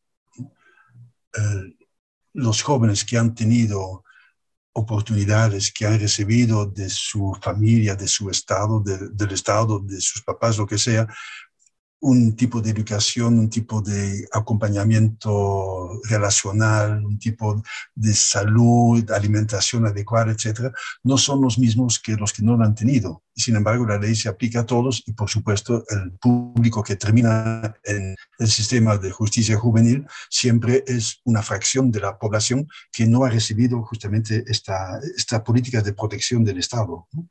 Por lo tanto, las reformas, en principio, yo no creo tampoco mucho en las reformas, porque nunca funcionan, ¿no? El INPE desde hace décadas está en reforma y está en situación de crisis y de excepcionalidad y igualito no funciona. Tenemos un gran enemigo, creo que es la opinión pública, ¿no? Entonces, que es el referente para los políticos y para los legisladores, ¿no? Su referente no es la justicia, su referente no es el bien común, su referente es lo que piensan los electores. Entonces ahí sí tenemos un problema grave, me parece que tenemos que superar, ¿no? La palabra, ¿no? Me gustó la expresión de la doctora Mávila, conquistar la palabra, ¿no? Los jóvenes tienen que conquistar esta palabra, pero ¿cuándo les damos la palabra en nuestro sistema educativo, por ejemplo, que sigue siendo repetitivo, que no pueden dar su opinión, etcétera? Los jóvenes tienen que recibir la confianza para que puedan hablar y que las palabras que digan no tengan, después no haya represalias, ¿no? Hubo un caso de un chico en un centro juvenil hace un par de años que terminó encerrado en el sistema bien cerrado, en el castigo. ¿Por qué? Porque cuando vino una ministra y preguntó cómo es la cosa acá, el chico dijo cómo era. Y por supuesto, después la dirección del centro lo encerró porque había hablado, ¿no? Claro, si esto es nuestra reacción frente a los chicos, por más que a veces no digan todo o no digan bien las cosas, no digan la verdad, pero tienen que aprender a que su palabra tenga sentido y sea respetada, ¿no? En cuanto a los modelos victimológicos, ¿no? Por ejemplo, hay una experiencia que en este curso he visto, va a hablar una colombiana que trabaja con el OPAN, que es la obra, ya se me fue las siglas, pero es una obra especializada, digamos, de los terciarios capuchinos que trabajan en Colombia y en Ecuador justamente en cuestiones de justicia juvenil y que trabajan con el sistema de mediación, hasta tienen juegos para esto, también en casos de violencia sexual, por ejemplo, ¿no? Entonces, hay experiencias, ¿no? que funcionan, pero que es difícil, y ahí sí hay un problema, es difícil institucionalizarlos, porque cada delito es un delito sui generis, ¿no? Porque la víctima y el victimario en algunos casos pueden encontrarse y hay deseo de reparar las cosas, en otros casos es imposible por historias personales, etcétera. Entonces, cada caso no se puede normar y decir, bueno, esto tiene que terminar en 3 meses y esto en 3 semanas. No, son procesos y son procesos entre personas en los cuales también tiene que participar la comunidad. Entonces, es bien complicado institucionalizar esto, porque son procesos que cada uno tiene su propio ritmo, necesita sus propios tiempos, y entonces en un sistema, por ejemplo, estatal, o incluso si se terciariza, es bien difícil para medir resultados. Entonces, ahí creo que hay un problema que todavía no sé si tiene solución. Depende de cómo vamos a medir los resultados y cómo vamos a apoyar estas experiencias, ¿no? Pero existen en Colombia, existen en Sudáfrica, por ejemplo, lo que he visto en Bélgica también. Hay experiencias muy interesantes, pero que son cada vez creaciones, ¿no? Que son creaciones heroicas, para tomar esas palabras, y que creo que habría que darle la oportunidad para intentar hacer esto. Efectivamente, hay un problema con algunos casos de alta criminalidad, ¿no? Todos despertaron con el Ringacho hace un par de años, y ahora otra vez hay un par de casos así, pero otra vez tenemos que preguntarnos qué tratamiento le podemos dar, y claro, no puede ser un tratamiento con los demás o como los demás, necesita un tratamiento especializado. No sé si siempre se aplica lo que decían las reglas de La Habana, por ejemplo, que al entrar en un centro cerrado, claro, se recibe la sentencia del juez y se elabora un plan individualizado para cada chico. No sé si tenemos la capacidad para hacer eso, con la cantidad de chicos que hay y con la crónica falta de personal en cantidad y en calidad adecuada para trabajar, ¿no? Entonces, ¿cómo cumplimos este contrato de un tratamiento individualizado? No solamente es cuestión de decir estás en el programa 1, 2, 3 o 4, es un programa en el cual hay un seguimiento personalizado en cada caso. Entonces, ahí creo que tenemos que tener apoyo de externos, porque nuestro sistema no tiene la capacidad suficiente para responder adecuadamente. Y hay que ir más allá, como decía la doctora Rosa también. Antes de poder hablar de tratamiento, habría que ver, bueno, cuál es la política de protección del Estado, ¿no? ¿Qué hace el Estado, ¿no? Vamos a tener elecciones municipales también este año. Me pregunto, ¿qué hacen los municipios, ¿no? ¿Qué candidato a la alcaldía tiene propuestas para la juventud en su distrito o en su provincia, ¿no? Todos van a decir, necesitamos más cámaras y tenemos que tener más policías y más comisarías, pero ¿qué oportunidades le damos a los jóvenes, ¿no? En esta época electoral o preelectoral, creo que es importante que los jóvenes también puedan participar del debate para decir, bueno, ¿y qué va a haber para nosotros, ¿no? Campos deportivos, programas de danza, acompañamiento, bibliotecas, qué sé yo, que esto forme parte de la discusión para influenciar en la opinión pública, para decir, el alcalde no es el que nos va a dar un tranvía más rápido o un metro, sino el alcalde es el que se va a preocupar también de la juventud, ¿no? ¿Y qué va a hacer? Quedo ahí por un momento porque había más preguntas, Laura, disculpe. Sí, doctor Bruno, tenemos una pregunta. Me permito leerla. Dice, cuando la relación entre la sociedad y los jóvenes en conflicto con la ley sigue estando fracturada y aún prevalece esa perspectiva de justicia, de venganza, ¿cómo se pretende establecer el derecho a la palabra si no existe relación? ¿Y qué sentido tiene establecer el derecho a la palabra si nadie quiere escuchar? Ya, bueno, el derecho a la palabra es un derecho que tiene rango constitucional, en realidad, ¿no? Porque la convención forma parte de nuestro aparato, de nuestras normas. Um, en este caso, el derecho a la palabra creo que se ejerce en el sistema de justicia juvenil, se ejerce o se debe ejercer desde la comisaría, en el Ministerio Público y en el juzgado, pero también en los centros que sea cerrado o que sean los SOAS. Todavía estamos, creo, y ahí otra vez me gustó la referencia que dio la doctora Rosa con Alejandro Kusianovic, porque justamente él habla del protagonismo y del respeto de la palabra de los jóvenes, ¿no? Hay que devolverlo a los jóvenes lo que es suyo, ¿no?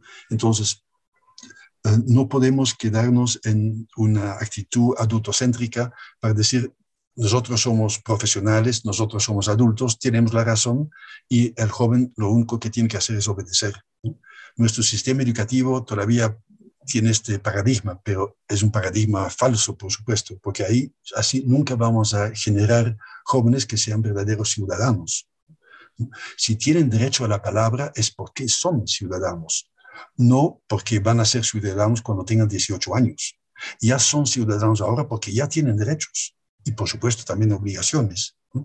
Entonces, en todo el sistema tenemos que cambiar tal vez nuestra actitud frente a los niños y niñas para dar importancia a la palabra, ¿no? Es verdad que no son escuchados, pero eso no es problema de los niños, es problema nuestro, porque nosotros no queremos escucharlos, porque nosotros no tenemos tiempo, porque nosotros pensamos que lo sabemos todo.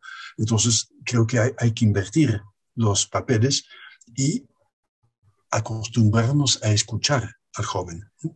Esto tiene incluso implicancias legales, ¿no? Hay una sentencia famosa de hace un par de años de la Corte de San José que condenó a la Corte Suprema de Chile porque no había tomado en cuenta la opinión de los niños, de dos niños en un caso de divorcio. No es que no habían escuchado, en este caso a las dos niñas, sino que no había argumentado por qué no estaba de acuerdo con lo que los niños habían pedido. Entonces, esto llegó hasta la Corte de San José y fue condenado justamente no solamente por la Convención, sino también por la Carta de Derechos, la Carta Americana de Derechos Humanos.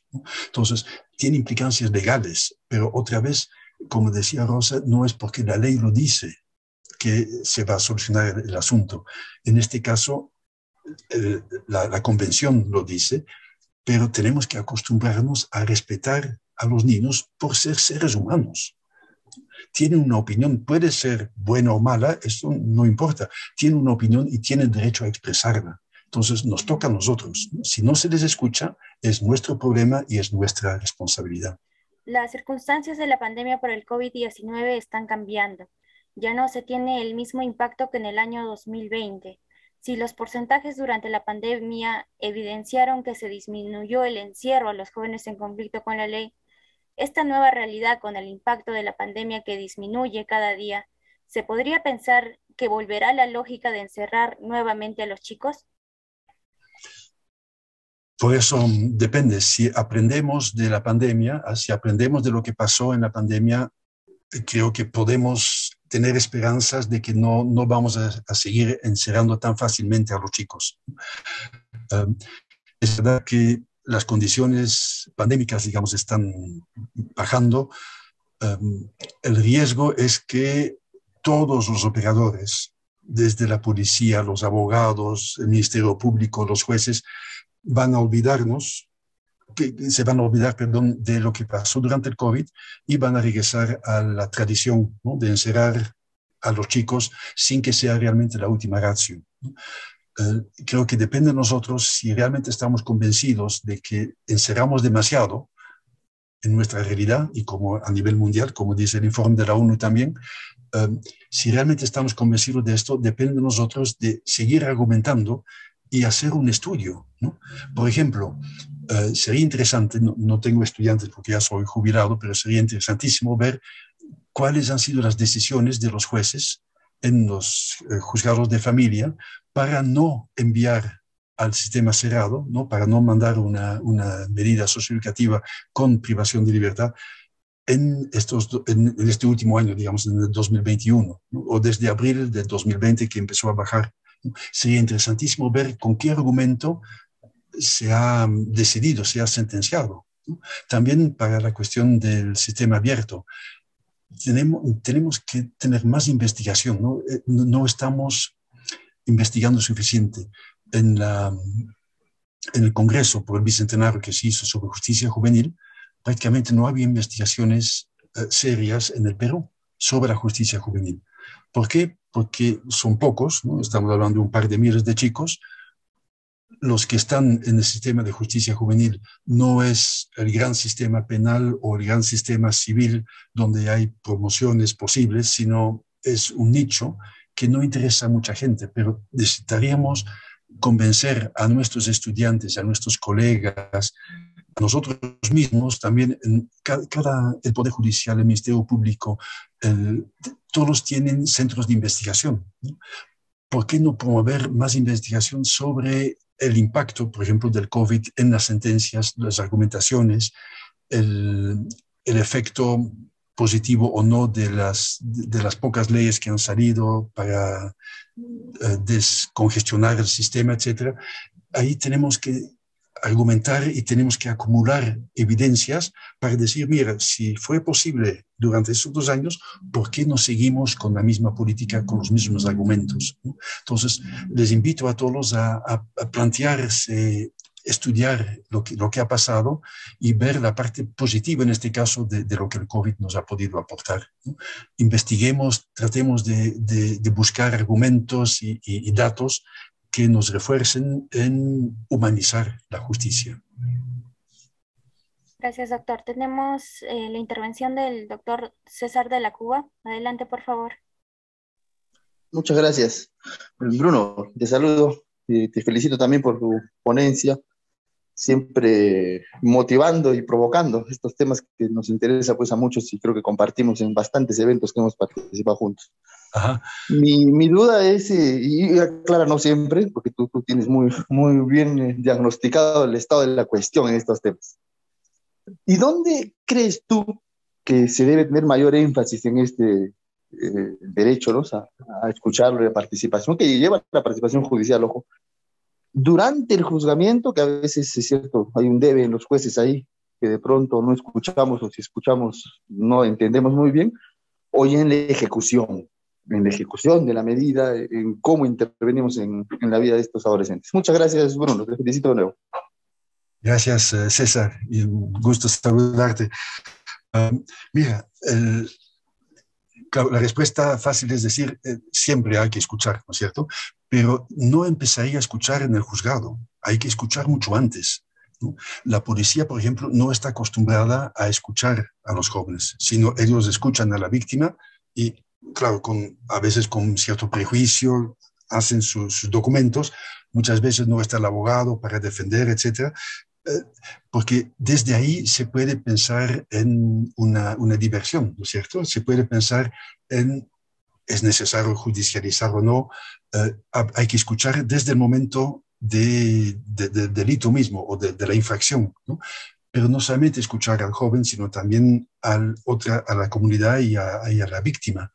Por supuesto, el Ministerio Público tiene que tener las orejas bien abiertas y, por supuesto, también el juez, ¿no? Como dices, muchas veces no hay este contacto directo con el joven. En el tratamiento, por supuesto que la escucha es importante. La escucha es importante y no solamente en todo el proceso penal, sino en la vida cotidiana, ¿no? Creo que tenemos que acostumbrarnos a escuchar más a los jóvenes y sacarlos desde sus celulares que están más tuiteando o mensajeando que hablando y escuchando también a los demás, ¿no? La escucha debe ser permanente. Las experiencias que hay en el Ministerio Público con el programa especial, ¿no?, de justicia restaurativa, con la doctora Rita, la justicia restaurativa necesita de la escucha, porque no puede funcionar si no se escucha a todos, ¿no? Entonces, esta dinámica de escucha creo que sería bueno si el mismo ministerio podría, no sé si existe, tal vez ya desconozco, tal vez existe ya, las dinámicas que utilizan para ayudar en la escucha, las dinámicas que utilizan para autorizar la palabra de los jóvenes y de la víctima, la dinámica que utilizan para escuchar a la comunidad, ¿no? Si esto lo podrían socializar, sería metodológicamente muy interesante porque esto se puede replicar en la comisaría, en los otros casos del Ministerio Público y en los juzgados, ¿no? Entonces, creo que tenemos que aprender a escuchar no solamente entre nosotros, sino a tener una escucha especial para los jóvenes en todo el proceso, desde el inicio, ¿no? Entonces, creo que no tenemos una sociedad de escucha, ¿no? Tenemos una sociedad, como decía una de las citas que he presentado, una sociedad que ladra, ¿no? Una sociedad que se impone, pero que no es capaz de escuchar. Y creo que en los jóvenes hay una gran necesidad de ser escuchado, porque si hay problemas con los jóvenes es porque se sienten como que no existen en nuestra sociedad. Los jóvenes tienen bueno, más de una, pero una gran frustración porque se les presenta un mundo donde hay de todo, celulares de última generación, ropa, zapatos, zapatillas, todo, pero a los cuales ellos aspiran, pero después que están fuera de su alcance, ¿no? Entonces hay como una frustración dicen, este tipo de sociedad nos presenta cosas, pero no nos da los medios. Y uno de los medios que no les da la sociedad creo que es justamente la escucha, ¿no? No se les toma en serio, ¿no? El OPA, ¿no? Creo que Roberto Cervantes en una de las siguientes sesiones va a trabajar tal vez también el tema de los medios de comunicación, ¿no? Cómo se presenta a estos jóvenes, ¿no? Suficiente que haya un caso de alta criminalidad, como decía la doctora Rosa, para que a todos los jóvenes los esté mirando de reojo para decir, oye, estos son peligrosos, ¿no? Los jóvenes no son peligrosos, ¿no? ¿Cuántos chicos hay en el sistema penal juvenil? No pasan de 4 o 5 mil. ¿Cuántos jóvenes hay en el Perú? Son millones, ¿no? Pero los medios de comunicación nos los presentan como si todos los jóvenes son potencialmente criminales. Entonces, todo esto pesa, creo, en la actitud de los jóvenes y explica, no justifica, pero explica a veces sus reacciones. Doctor José Saravia, por favor, adelante con su intervención. Muchas gracias. Felicitar a Bruno por la brillante exposición. Yo concuerdo con lo que refiere de que la escucha del adolescente, que en este caso, conforme a la norma peruana, debe hacerse en toda la etapa del proceso, desde la investigación hasta después del proceso judicial. Y yo quería intervenir más que todo para señalar desde mi punto de vista, concordando con él, en lo que es el proceso judicial, porque soy juez, en el sentido de que nosotros en la actualidad tenemos un código de niños, niñas, adolescentes, que en realidad dentro del proceso no dice mucho, y la restricción de la escucha del adolescente se da solamente al momento de concluir todo el proceso. Sin embargo, yo concuerdo con él, con la doctora Rosa y con aquellos que me han antecedido, en el sentido de que no basta una ley, o sea, la aplicación literal de la ley no es suficiente, no solamente en este proceso, sino en todos los procesos. Y tenemos la convención y la observación 24 que nos dice de que se le debe de escuchar al adolescente en todo, en cada momento. De ahí también de ir a pensar que el escuchar no solamente es un derecho individual, porque tiene que ir acompañado que el adolescente esté informado, porque de qué voy a hablar, de qué voy a expresar si yo no sé de qué se me está procesando o cómo funciona ese tipo de proceso. Y de ahí va de la mano también de que tenga un asesoramiento para que sea esa persona profesional en la materia, sobre todo especializada, y que los jueces y fiscales también cumplamos esa función de información y orientación, porque también dentro de seguir el proceso de manera imparcial y neutral, también está dentro de la protección de los derechos de estos adolescentes. Concuerdo también, pero sin embargo, no en todo el Perú se hace esto, por ejemplo, cuando se solicita una internación preventiva, que también es excepcional y que evidentemente es de última ratio. ¿En qué sentido? De que nuestro código aparentemente pareciera de que hay una suerte de poner a disposición al adolescente y que el juez decida, tomándolo solamente su declaración, pero tomar su declaración no es escuchar al adolescente, sino es saber la información de lo que quiere decir de la presunta infracción. El escuchar al adolescente es mucho más amplio. Yo soy de la opinión, al igual de otros colegas y de otras cortes que han implementado la oralidad dentro de la internación preventiva, así la ley no lo diga, porque es en esa oportunidad que se va a cumplir la información, la defensa y el escucha al adolescente respecto a la decisión primaria que va a tomar el adolescente sobre su situación, perdón, el juez respecto a la situación jurídica del adolescente.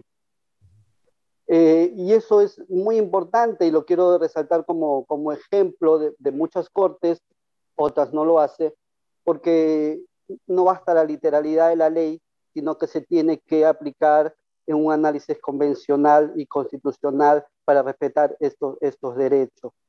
En el segundo punto que quería comentar era respecto a la pandemia y el COVID-19, en efecto, justamente por una normatividad interna del Poder Judicial, del Consejo Ejecutivo del Poder Judicial, que instó a los jueces a que se analizara no solamente el internamiento preventivo como última ratio, sino de que haya la revisión de aquellos que ya se habían internado preventivamente y que haya la variación de la medida socioeducativa cuando ya se ha ordenado la medida propiamente dicha.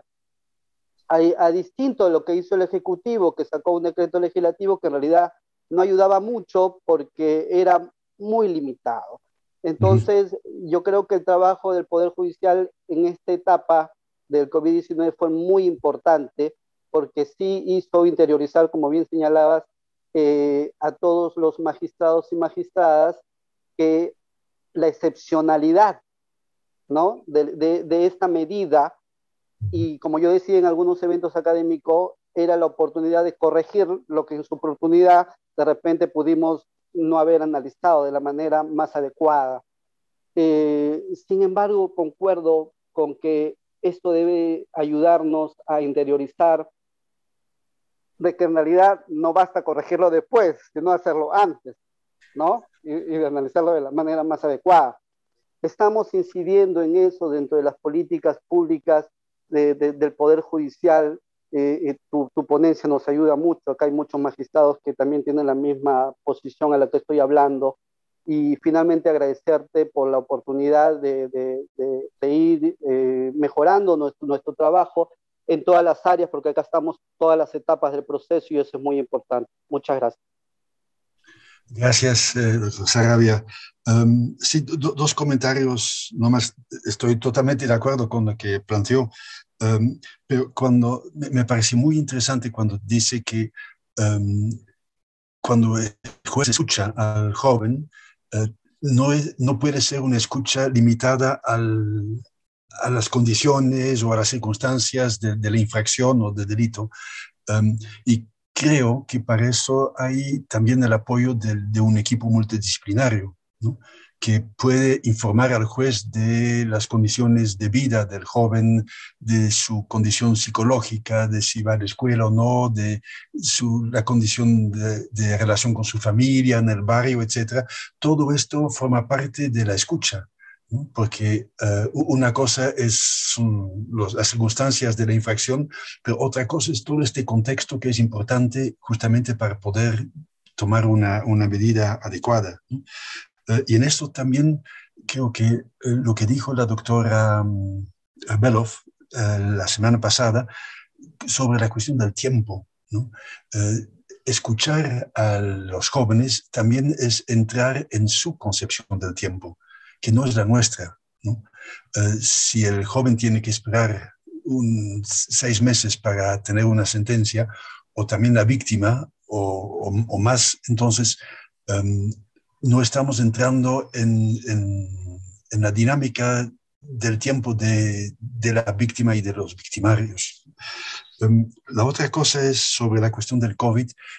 Efectivamente, el Consejo Ejecutivo ha instado a los jueces algo, pero que no es nuevo, ¿no? Es decir, la posibilidad de la revisión. Eso está también en la reglamentación internacional y creo que ahí sería interesante tener un trabajo tal vez más, no estoy en la práctica, digamos, yo estoy hablando desde fuera, pero la posibilidad de tener un trabajo más de mayor comunicación entre, por ejemplo, en este caso el PRONASEG y el Poder Judicial, para poder revisar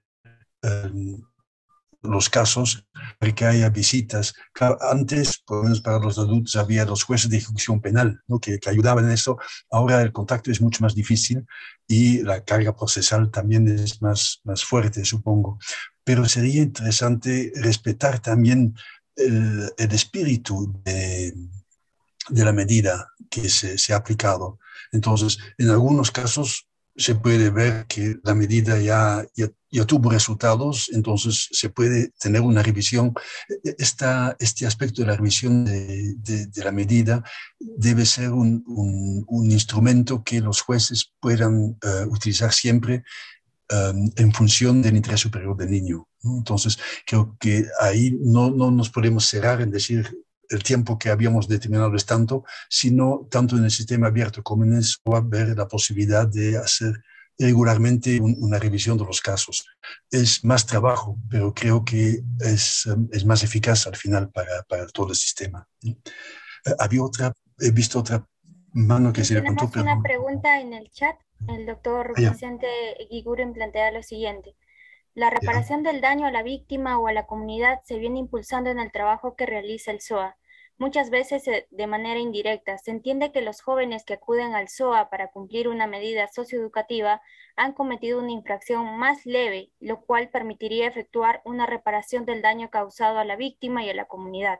Pero en el caso de los jóvenes que se encuentran privados de libertad, que han cometido infracciones contra la libertad sexual, violación sexual de menor de edad u homicidio, ¿es factible poder efectuar la reparación del daño a la víctima, a la familia de la víctima, etcétera? ¿Hay evidencias al respecto?, plantea el doctor Vicente.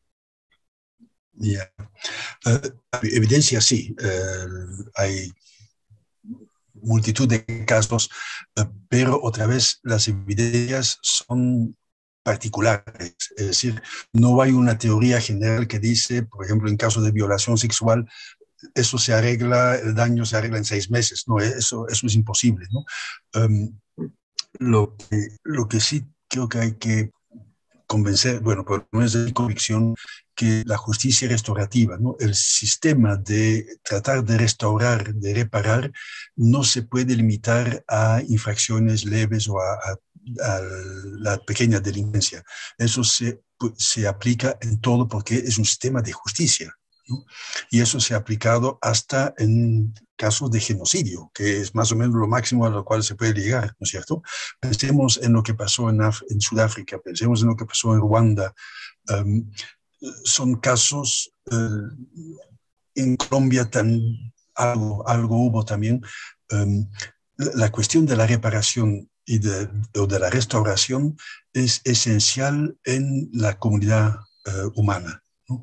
No puede haber justicia sin comunidad, ¿no? La justicia, como decía el doctor Sarabia también, no es solamente la aplicación de la ley, porque de esto nadie vive. Esto no funciona, esto no es eficaz. La justicia implica siempre la comunidad y creo que ahí hay un problema en nuestro país, en nuestro contexto, que muchas veces ya no hay comunidad, ¿no? La comunidad en el campo es fácil recordarla o verla, pero los sistemas comunitarios en la ciudad, en las grandes ciudades sobre todo, no son tan evidentes, ¿no? Pero me parece que la justicia restaurativa y el objetivo de restaurar, de reparar, se debe poder aplicar en todo tipo de delito. Pero para eso siempre es importante la participación voluntaria, ¿no? Si la víctima no quiere, por supuesto no se le puede obligar, ¿no? Pero eso no impide que se haga el trabajo con el victimario, ¿no? Creo que fue la doctora Rosa que habló en el tratamiento de tomar conciencia del daño que se hizo. Esto ya es reparador, ¿no? Porque si yo tengo conciencia del daño que he hecho, es menos probable que voy a repetir el mismo hecho, ¿no? Desde hace años, décadas en realidad. En Lurigancho, por ejemplo, en el penal, están trabajando la cuestión de la reparación, ¿no?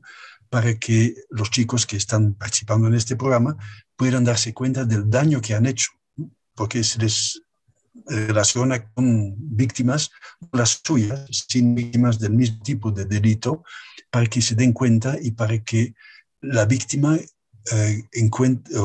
para ellos tenga un rostro, porque muchas veces, sobre todo en robo, pero también en muchas cuestiones de violencia sexual extrafamiliar, la cuestión es que la víctima no tiene un rostro en la opinión del victimario, es cualquiera.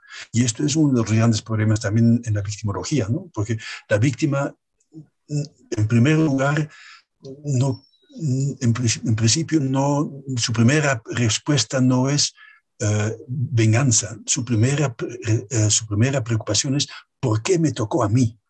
¿No? ¿Por qué me robaron a mí? ¿Por qué me violaron a mí? ¿No? Entonces, esto se puede trabajar, es parte del proceso de reparación, ¿no? Tanto para la víctima, para que pueda expresar esta frustración, para que pueda expresar esta necesidad de tener respuestas, pero también del victimario o de la victimaria para que se dé cuenta del daño que se ha hecho, ¿no? Si no hay conciencia de esto, por gusto mandamos a penas o incluso pena de muerte, eso no funciona. Por eso había puesto la cita de Ricoeur, ¿no? Para nuestro sistema de justicia, en realidad es indispensable que el victimario, ¿no? el sentenciado, entienda por qué se le está sentenciando, entienda que ha realizado un daño. Y muchas veces creo que los jóvenes, con la educación y con el tipo de sociedad a veces que tenemos, les parece normal, ¿no? Igual que a muchos choferes les parece normal que se pase la luz roja, no se hacen problemas con eso, pero no se dan cuenta del daño que pueden provocar. Creo que ahí sí hay que trabajar.